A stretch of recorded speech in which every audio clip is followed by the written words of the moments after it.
আমরা যারা 1990 থেকে 2005 সালের মধ্যে জন্ম নিয়েছি, আমরা বিশেষ কোনো কিছুই ছিলাম না, তবে আমরা ভাগ্যবান ছিলাম। যখন আমরা ছোট ছিলাম, হাতগুলো আমাদের জামার ভিতরে ঢুকিয়ে রেখে বলতাম আমার হাত নাই। এক ধরনের কলম ছিল যার কালি ছিল 4 ধরনের, তার 4টা বোতামও ছিল। একসাথে টেপার চেষ্টা করতাম।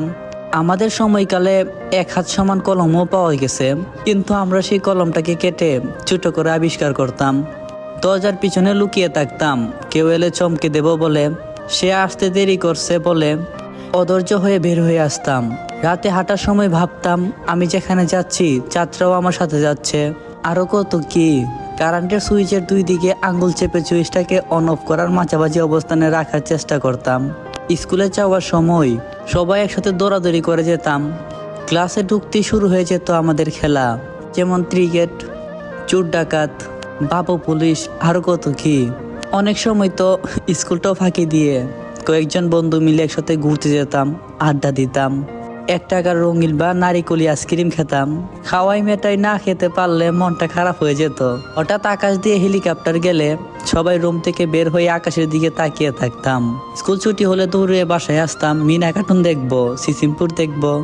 শুক্রবার দুপুরে 3টা থেকে অপেক্ষা শুরু করতাম কখন বিটিভিতে সিনেমা শুরু হবে, এবং সন্ধ্যায় আলিফ লাইলা, সিংবাদ, রবিনহুড মাইক্রোবার দেখার জন্য পুরো 1 সপ্তাহ অপেক্ষা করতাম।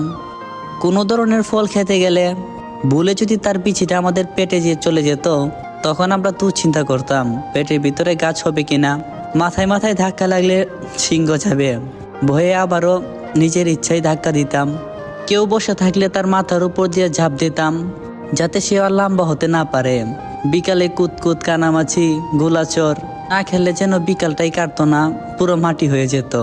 ফাইনাল পরীক্ষা শেষ হলে তো সকালে পড়া নেই, এত মজা লাগতো যা বলার বাইরে।